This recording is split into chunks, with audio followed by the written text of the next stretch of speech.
سنة 2010 حصل حدث كارثي في خليج المكسيك.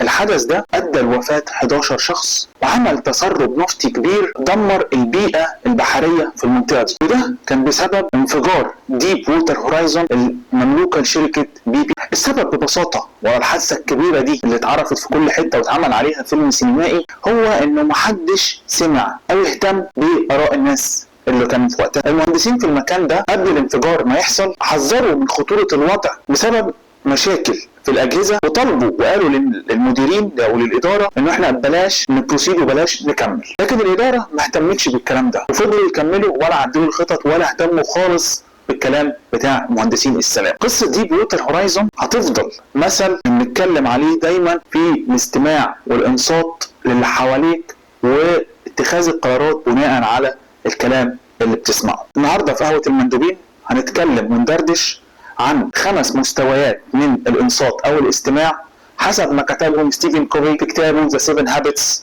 of Highly Effective People.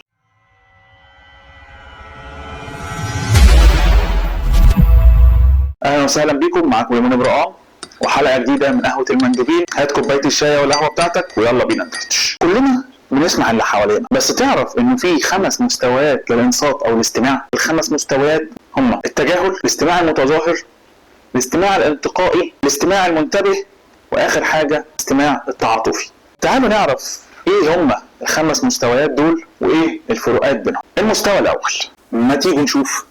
زي ما بقول لحضرتك كده بالظبط، انا بسأل على قروض الاستثمار قصيرة الاجل. انا هقدم على القرض ده وبعدين افتح محل حلواني، مخبز كده صغير في الدقي. الاوراق ايه؟ اول ليفل هو زي ما شفنا التجاهل. التجاهل ده انت بتتكلم مع شخص هو مش مركز معاك خالص، سواء مش مركز لانه هو بيعمل حاجه مهمه، سواء مش مركز لانه هو مش مهتم بيلعب في الموبايل زي ما انتوا شفتوا كده ضارب حاجه. المهم ان هو مش مركز معاك خالص. ممكن يكون جاي تعبان جدا ومش قادر يتكلم وانت او انت مصر او مصره تتكلموا معاه، فهو بيبقى قاعد كده زي ما انتوا شفتوا ومش معاك اصلا خالص. تاني حاجه، ما تيجوا نشوف. First there was PlayStation, aka PS1. Then there's PS2, PS3, and now PS4. And that makes sense. You'd think after Xbox there'd be Xbox 2. But no. Next came Xbox 360. And now, after 360, comes Xbox One. Why one? Maybe that's how many seconds of thought they put into naming it. Can you get the butter, please? However, with the Xbox One, I can control my entire entertainment system using voice commands. Up until now, I've had to use Leonard. Then get the other one. Pass the butter. Hang on. I don't feel like you're taking this dilemma seriously. Fine, Sheldon. You have my undivided attention. Okay, now, the PS4 is more angular and sleek looking. No way! It's true, but the larger size of the Xbox One may keep it from overheating. You wouldn't want your gaming system to overheat? No, well, you absolutely would not. And furthermore, the Xbox One now comes with a Kinect included. Included? Yes. Not sold separately. Although the PS4 uses cool new GDDR5 RAM, while the Xbox One is still using the conventional DDR3 memory. Why would they still be using DDR3? Are they nuts?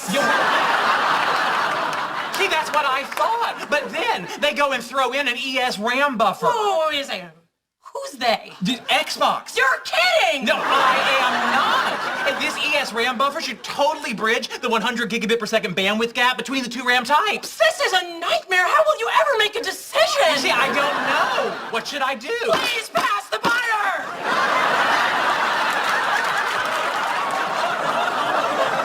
النوع الثاني او المستوى الثاني هو الاستماع المتظاهر. وزي ما شفنا في الفيديو البنت تفاعلت جدا مع الولد وقعدت تقول كلام، بس هي انترنال مش مهتميه خالص، هي بس بتشوف انها بتسمعه. هي كل ده زي ما شفنا هي عايزه في الاخر الزبده منه وهو معطلها ومطلع عينيها. المستوى ده اعلى شويه من المستوى الاولاني مفيش اي ودان معاك خالص. المستوى الثاني هو بيديك ودن واحده هو مش معاك برضه، مش مركز معاك خالص، بس هو بيديلك انطباع ان هو مركز معاك. ممكن تلاقيه بيهزلك راسه، يقول لك اوه بجد، هو مش عايز يضايقك. يعني ممكن تكون مدير وصاحب عزيز عليه قريب، بس في الاخر هو مش عايز يضايقك او مش عايز يخسرك، فبيعمل نفسه ان هو بيسمعك علشان ما يضايقكش، بس في نفس الوقت he's not interested خالص، ولا حابب يسمع ولا فاضي يسمع اللي انت هتقوله. ودي بتبان ساعات كتير قوي في التليفون، لما يبقى معاك تليفون والتليفون راح حد هيزهقك او انت مش عايز تسمعه، فغالبا ممكن تعمل ايه؟ صحيح، وانت مش سامع هو بيقول ايه اصلا. طبعا ده ليفل اعلى من الاولاني. يعني ممكن يكون بيلعب في الموبايل مش سامعك اصلا، التاني ممكن يكون بيلعب في الموبايل بس مديك ودن كده وبيتفاعل معاك، بيهز راسه وبيقول اي حاجه. في دراسه سنه 2013 من هارفارد بيزنس ريفيو اتضح ان الناس اللي فاهمه نفسها بتسمع كويس في الواقع هم مش بيدوا اي انطباع ان هم بيسمعوا للي قدامهم، و60% من اللي دخلوا الدراسه دي كانوا اثناء ما هم بيستمعوا كانوا بيلعبوا على موبايلاتهم. فان انت توضح للي قدامك ان انت سامعه دي حاجه حلوه، ولكن مش انك تعمل نفسك بتوضح له ان انت سامعه. ثالث مستوى هو ما تيجي نشوف. خير يا استاذ، الف سلام. الواد يا دكتور تعبان طول اليوم، ما اعرفش عنده ايه، والناس خوفوني قالوا لي لازم تروحي للدكتور احسن يكون عنده انيميا فول. هو تعب بعد ما اكل فول على طول؟ على طول. طيب ما تقلقيش، بسيطه ان شاء الله. تعالى حبيبي. ايه يا دكتور؟ ثانيه واحده يا ماما. ايه يا دكتور؟ ثانيه واحده. في حاجه وجع هنا يا حبيبي؟ لا يا دكتور. يا ستي ثانيه واحده، يا ستي ثانيه واحده، ما لسه بحط ايدي. في وجع هنا يا حبيبي؟ لا. مش رخم زي ماما بقى، في وجع ما تقول. يا دكتور والله ما فيش افتح حاجه. بقك. طب افتح بقك. طب ما كويس اهو، ولا انيميا فول ولا نازله معايا ولا حاجه. ما هو مش الواد ده اللي تعبان. امال مين؟ الواد ده. الواد ده؟ ايوه. انت اكلت الواد ده فول؟ ايوه يا دكتور اكلت الفول. الواد اللي عنده اسبوعين ده اكل فول؟ ايوه يا دكتور، هو في حاجه؟ الاستماع الانتقائي او السلكتيف ليسننج ده ثالث مستوى. انت بتسمع اللي قدامك كويس وبتوري له ان انت بتسمع له وبترد عليه. ليفلز حاجه حلوه اهي، بس انت بتنقي اللي انت عايز تسمعه. يعني ممكن تلاقي نفسك بتقاطع اللي قدامك كتير جدا زي ما شفنا في الفيديو، ومش مستعد تسمع لان انت بنيت راي او سمعت الحته اللي انت عايز تسمعها، وبالتالي بدات تبني عليها الراي بتاعك او الرد بتاعك. يبقى احنا عندنا في اول ليفل ما يبقاش مديك ودان اصلا اللي هو الاجنورنج. تاني ليفل بيبقى مديك ودن واحده تلعب بيها، ليفل البريتند ليسننج او الاستماع المتظاهر. تالت ليفل بيبقى مديك ودانين بس مش مديك مخ خالص، فهو سامع بس مش مديك اي مخه مش شغال معاك. رابع ليفل هو مديك ودانين ومخ مركز معاك، بيسمعك وبيتفاعل معاك وبيحاول يساعدك على قدر المستطاع، وبيتكلم معاك كويس جدا ومركز معاك كويس جدا، ولكن كل حاجه بتبقى طالعه من مخه. هو مركز معاك، عايز يعرف اكتر عن المشكله اللي بتتكلم عليها او الموضوع اللي بتتكلم عليه، وعايز يساعدك في حله او يوصل معاك للحاجه اللي انت عايزها. بس هو في الليفل ده مش بيبقى حاسك، يعني بيبقى قاعد معاك فعلا مديك عقله، مش بيفكر معاك بمشاعره، هو كل تفكيره بيبقى بعقله، وبالتالي في بعض الاحيان دي بتخلق بعض المشاكل، لانه انت ما بتبقاش واخد نفس الليفل معاه او ما بتفكرش من his point of view، انت دايما بتفكر وترد من your point of view. وده ياخدنا لليفل 5 او اللي هو الامباثيتك listening او الاستماع التعاطفي. هنا اللي قدامك ما تيجي نشوف.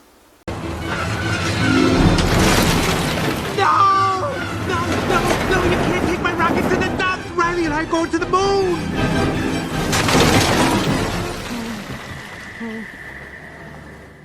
Riley can't be done with me.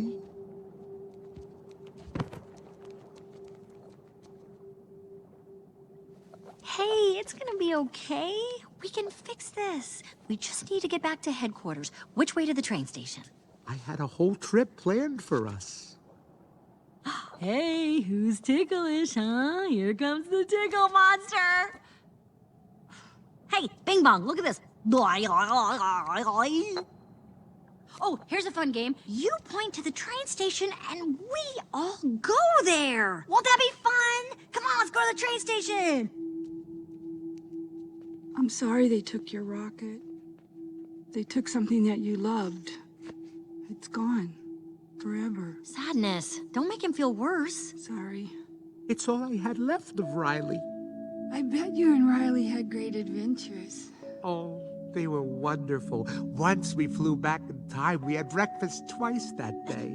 Sadness. It sounds amazing. I bet Riley liked it. Oh, she did. We were best friends. Yeah, it's sad.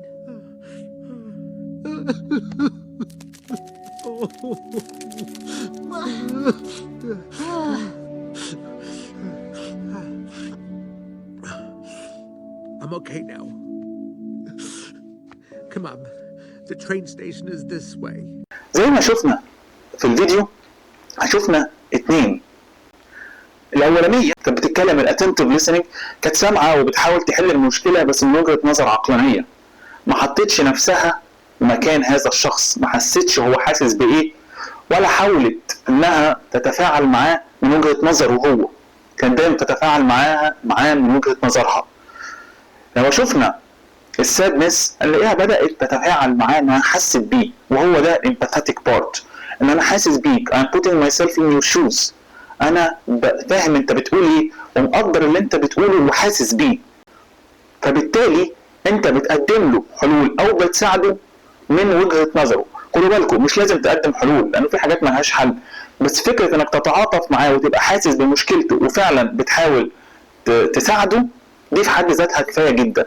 لما تتعلم تشوف المواضيع من وجهة نظر اللي قدامك هتكون قادر تبني علاقات أقوى وأعمق. ابدأوا جربوا المستويات دي، وبالذات المستوى الرابع والخامس مع العملاء بتوعكم.